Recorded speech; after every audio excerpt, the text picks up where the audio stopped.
Hello বন্ধুরা, আমাদের নতুন চ্যানেলটিতে দারুণ সব কন্টেন্ট আসছে, তাই যারা এখনো সাবস্ক্রাইব করেননি এখনই সাবস্ক্রাইব করুন। আসসালামু আলাইকুম বন্ধুরা, আশা করি আপনারা সকলেই ভালো আছেন আর আপনারা দেখছেন ইসলামিক স্টুডিও টিভি। বন্ধুরা, আজকের এই ভিডিওতে আমরা যে আল্লাহর একজন অলিকে থাপ্পড় মারার ফলে তার শেষ পরিণতি কি হয়েছিল সেই সম্পর্কে এটি বিস্ময়কর সত্য ঘটনা, যা শুনে আপনার মন ছুঁয়ে যাবে ইনশাআল্লাহ। তাই ভিডিওটি একবারে শেষ পর্যন্ত দেখবেন। এখন একজন বুজুর্গ ব্যক্তি এক জায়গায় যাওয়ার উদ্দেশ্যে রওনা হলেন। সেই সময়টা ছিল খুবই ঠান্ডার মৌসুম, তাই তখন প্রচণ্ড বৃষ্টিও হচ্ছিল। সেই বুজুর্গ যখন রাস্তা দিয়ে হেঁটে যাচ্ছিলেন, ঠিক সেই সময় সামনে থেকে দুজন স্বামী স্ত্রী আসছিল। এমন সময় সেই বুজুর্গদের জুতা থেকে কিছু কাদা আর পানির ফোঁটা ওই মহিলার কাপড়ে পড়ল। এটা তার স্বামী দেখে অনেক বেশি রাগান্বিত হয়ে যায় এবং সে তৎক্ষণাৎ সেই বুজুর্গদের দিকে তেড়ে আসে এবং চিৎকার করে বলে উঠল, তুই অন্ধ নাকি কিছু দেখতে পারিস না? তুই আমার স্ত্রীর কাপড় নষ্ট করে দিয়েছিস। কথা বলতে বলতে সেই বুজুর্গকে থাপ্পড় মেরে দেয়।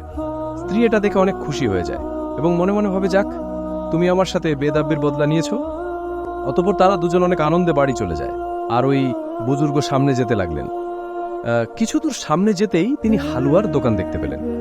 হালুয়ার দোকানদার আগে থেকে ভেবে রেখেছিল যে আজকে অনেক ঠান্ডার দিন আর বৃষ্টিও খুব হচ্ছে, তাই আজকে আমি আল্লাহর যে বান্দাকে সবচেয়ে প্রথমে দেখতে পাবো, আমি আল্লাহ তাআলার জন্য তাকে এক পেয়ালা গরম দুধ পান করতে দেব।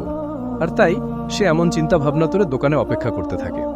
যখন এই বুজুর্গ দোকানের সামনে দিয়ে যেতে লাগলেন, তখন দোকানদার তাকে ডেকে আনলেন এবং বসে গরম দুধের পেয়ালা তার সামনে নিয়ে আসলেন।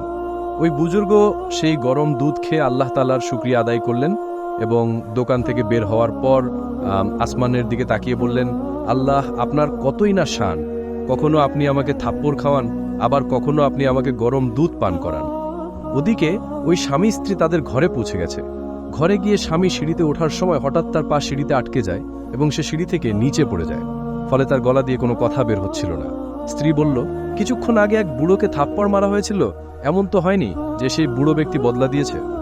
তখন তার স্ত্রী তাদের গ্রামের লোকজনদেরকে ডেকে বলে যে আমার স্বামী আর সিঁড়ি থেকে পড়ে গিয়ে আর কথা বলতে পারছে না।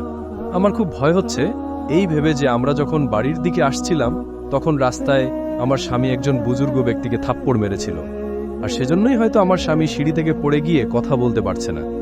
মহিলাটির মুখে এমন কথা শুনে গ্রামের লোকজন তখনই বুজুর্গের কাছে গেল এবং বলল, কিছুক্ষণ আগে রাস্তায় একজন লোক আপনাকে থাপ্পড় মেরেছিল, কিন্তু সে বাড়ি গিয়ে তোদের সিঁড়ি থেকে পড়ে গিয়ে আর কথা বলতে পারছে না। থাপ্পড় তো তোমাকে মেরেছে, দয়া করে তাকে ক্ষমা করে দাও। তখনই বুজুর্গ তাকে বললেন, না, আমি তাকে কোনো বদদোয়া করিনি। বিষয়টা হচ্ছে এমন যে সে তার স্ত্রীকে অনেক বেশি ভালোবাসে। যখন তার স্ত্রীকে কেউ কষ্ট দিয়েছে তখনই সে তার প্রতিশোধ নিয়েছে। আর আমার ভালোবাসা ছিল আমার আল্লাহর সাথে। আমাকে যখন সে কষ্ট দিল, আমার আল্লাহ তার প্রতিশোধ নিল। মানুষ যখন তার নিজের জীবনকে আল্লাহর উপর সঁপে দেয়, তখন আল্লাহ তাআলা তার জিম্মাদারি নিয়ে নেন। শুধু এতটুকু করতে হবে যে কোনো বিপদে একটু ধৈর্য ধারণ করতে হবে। আল্লাহ তাআলা আমাদের সঠিক বোঝা তৌফিক দান করুন, আমিন। প্রিয় বন্ধুরা, কেমন লাগলো আজকের এই শিক্ষণীয় ঘটনাটি? কমেন্ট করে আমাদের অবশ্যই জানান। আজ তাহলে এই পর্যন্তই। আপনারা ভালো থাকবেন, সুস্থ থাকবেন। আল্লাহ হাফেজ।